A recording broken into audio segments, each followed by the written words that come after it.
공무원 노조가 10년 만에 교섭 재개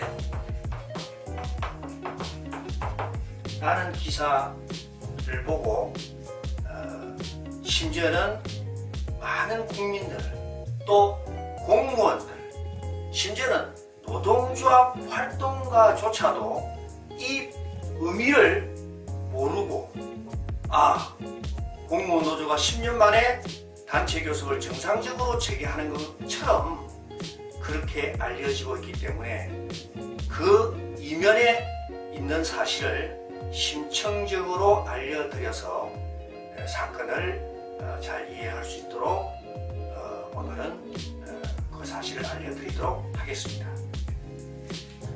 공무원 노조가 10년 만에 교섭을 재개한다는 것이 마치 지금 공무원 노조가 필요한 사회적, 경제적 지위 향상을 위해서 그렇게 단체 교섭을 진행하는 것처럼 보이지만 실은 이 교섭은 2008년 9월 달에 제시된 그 단체 교섭안, 다시 말하면 10년 전의 단체 교섭안을 가지고 지금 교섭을 재개한다는 그러한 뜻입니다. 그러니까 지금 이 2018년 8월 달인데 10년이면 호봉표가 바뀌어도 10번을 바뀌었고 관련 법령이 개정돼도 수없이 개정되고 사회적 그러한 모든 인식이나 그 경제 여건 또 경제 활동이 어마어마하게 변했는데 2008년도에 제시한 단체 교섭안을 가지고 지금 교섭을 하고 있는 것이 마치 조합원을 위해서 아니면 공무원 사회를 위해서 큰 변화나 가져오는 사건인 양 보도가 되어 있는 것입니다. 정말 이러한 내용을 보면 이 내용을 살펴보면 정말 회 토픽에 나올 만한 그러한 가관입니다. 10년 전의 단체 교섭안이 지금 우리에게 어떤 의미를 가져올까요? 그건 아무런 의미를 가져오지 못하는 것입니다. 왜냐하면 이 공무원 노조가 2008년도 9월 달에 단체 교섭안을 제시하고 이후로 공무원 노조가 바로 합법성을 잃어버린 사건이 있었습니다. 물론 그때는 보수 정권 하에서 그러한 사태가 일어났는데 그 합법성을 잃어버렸기 때문에 10년이 흘러버리고 지금 정부에서 공무원 노조가 합법성을 다시 쟁취함으로써 이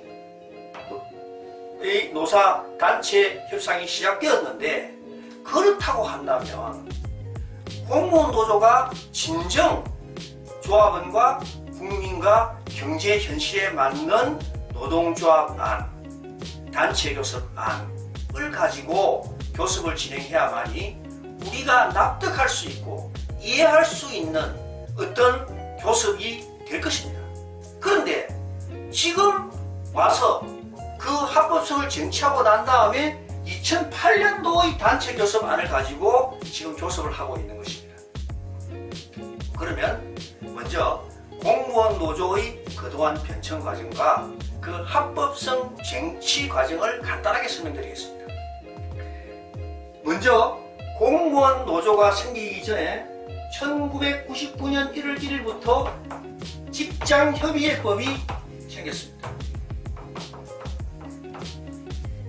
공무원의 직장협의회 설립 운영에 관한 법률이 통과되어서 공무원의 직장협의회 활동으로 노조 활동을 대신하는 그러한 상태였습니다. 그런데 그 당시에 노동조합 활동가들은 노동자라는 그 공무원도 노동자라는 이러한 의식을 강하게 불어넣고 그 다음에 지금도 마찬가지입니다만 일부 극단적인 노동조합 활동가는 노동조합 지상주의를 택하고 있습니다.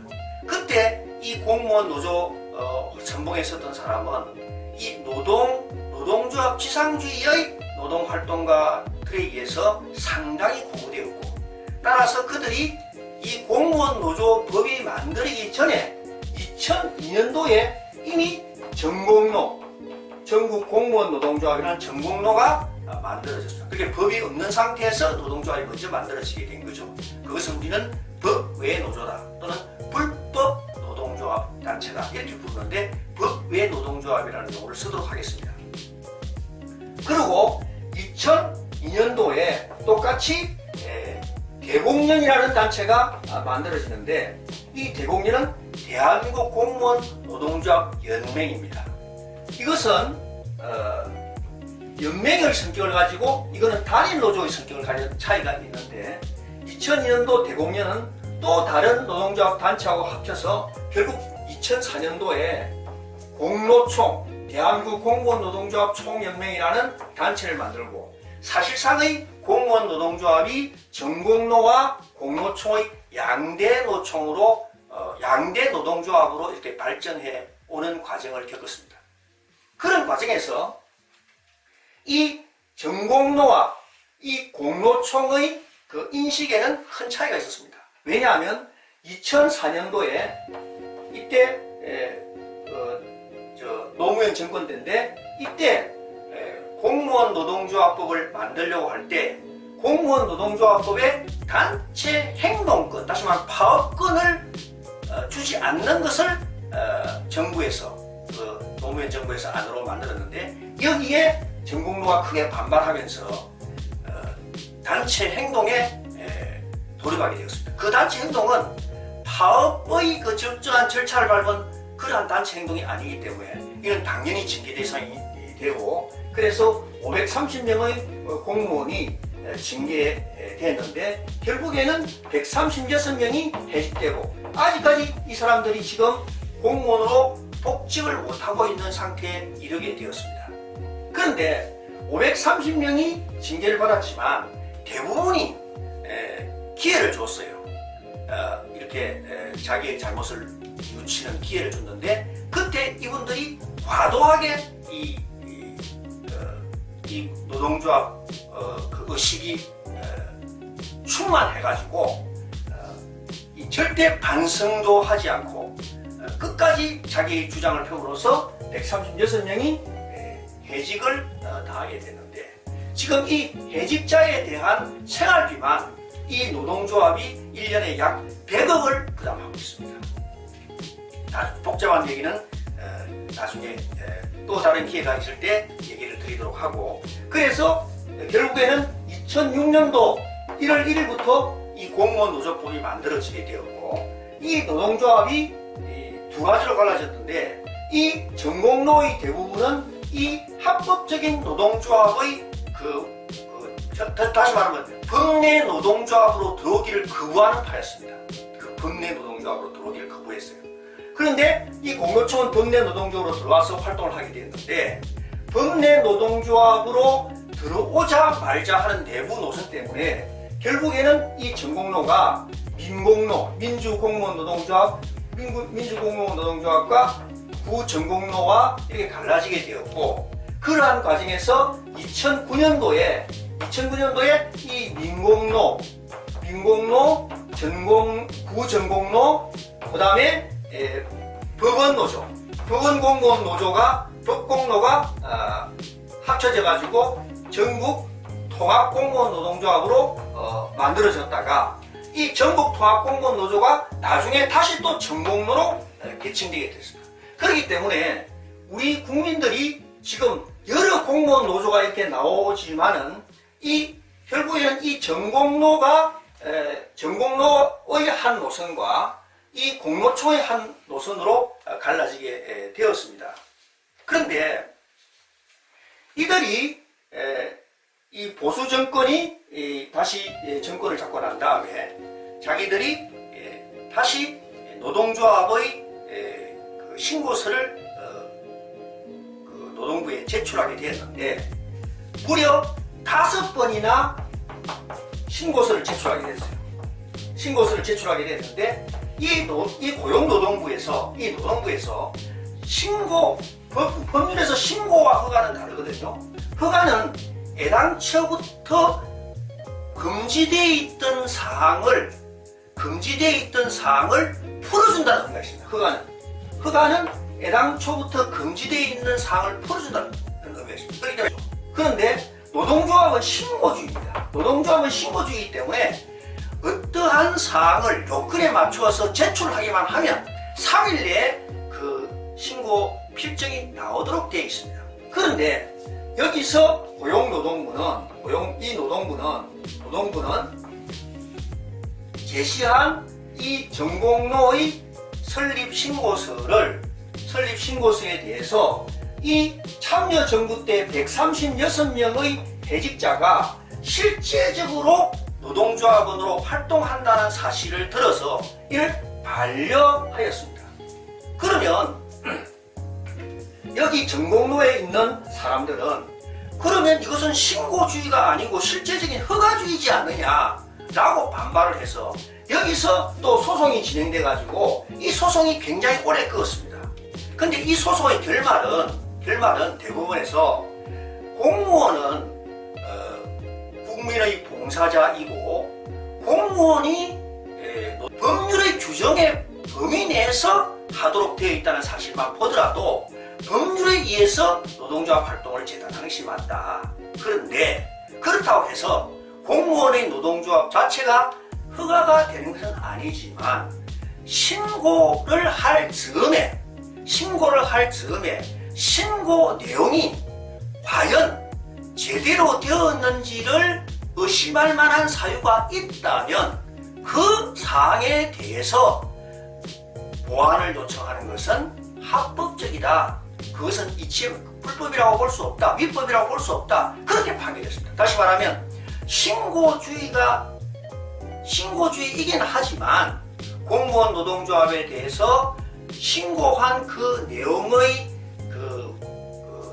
잘잘못, 사실과 일치 여부 이것을 다시 물어서 그것을 보완을 요구하고 그 보완이 되지 않으면 신고증을 내주지 않았다. 그래서 공무원 노동조합법을 어겼다고는 볼 수 없다. 이렇게 판시함으로써 이 사람들이 계속 5번을 계속 신고서를 냈는데 이 신고서가 받아들여지지 아니하였고 그 당시 2008년도에 단체 협약을 제시할 당시에는 전공로, 민공로, 법원노조, 또 여기 있는 공로총 이렇게 해서 이 노동조합들이 단체 협약서를 제시했는데 2008년도 단체 협약을 제시하고 난 다음에 2009년도에 곧바로 이 세 개 노동조합이 합병을 했다고 그랬습니다.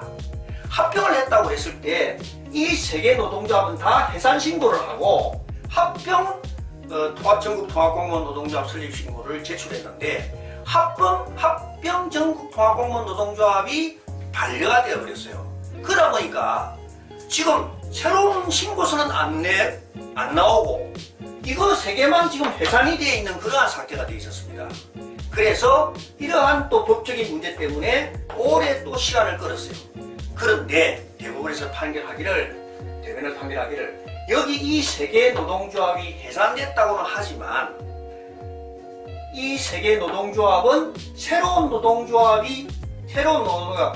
다시 말하면 합병 후 만들어지는 노동조합의 신고서가 받아들여지는 한도까지 이 노동조합은 설립되어 있는 거로 봐야 된다.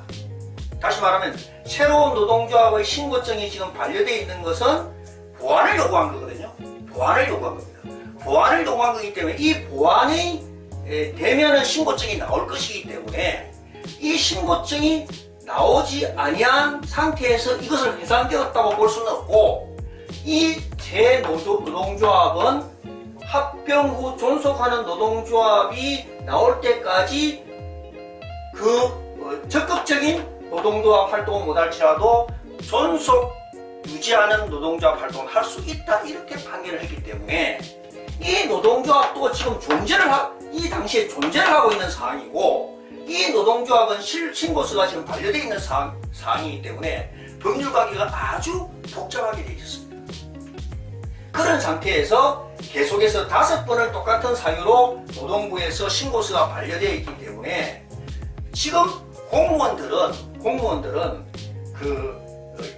정부의 어떤 노동 정책에 맞게 행동할 수밖에 없었는데 그런 과정에서 2015년도에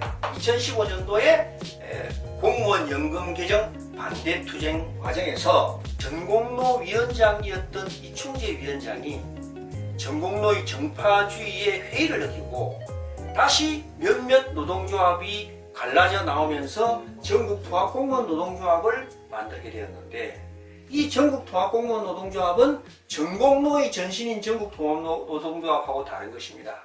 이 전국통합공무원 노동조합은 10년째 이 단체 교섭이 진행되지 않는 사항을 사실상의 교섭 결렬로 보고 다시 정부에 대해서 단체 교섭을 새롭게 안을 만들어서 제시하게 되었는데 정부 입장에서는 2008년도 단체 교섭이 아직까지 펜딩되어 있는 상황 속에서 이를 정리하기 위해서 이 단체 교섭안을 받아들이지 않게 되었고 그래서 이 전국통합공무원 노동조합 및 노동조합 등 6개 노조가 공로련을 만들어서 지금 정책협의회를 하고 있는 것입니다.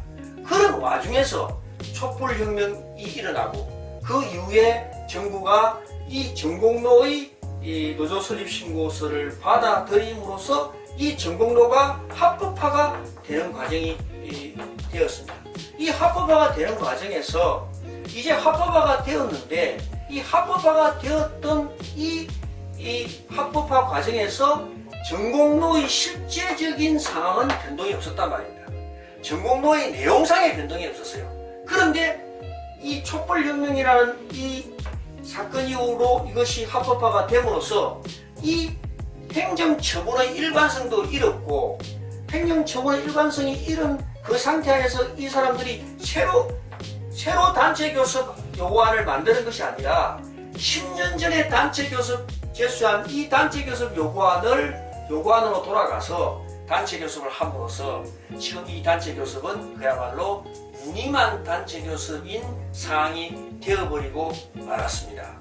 결국적으로 공무원 노동조합은 이 정책협의회라든가 이 무늬만 하는 이 단체 교섭을 다 폐기해버리고 새롭게 현 실정에 맞는 단체 교섭 요구안을 만들어서 단체 교섭을 할 때만이 공무원의 경제적 사회적 지위 향상과 국민과 경제를 생각하는 그러한 단체 교섭이 실질적으로 진행될 것이라는 점을 말씀드리고 아울러 정부의 이 갑작스러운 합법화 조치도 일관성을 잃었다는 점을 함께 말씀을 드립니다. 오늘까지 하겠습니다.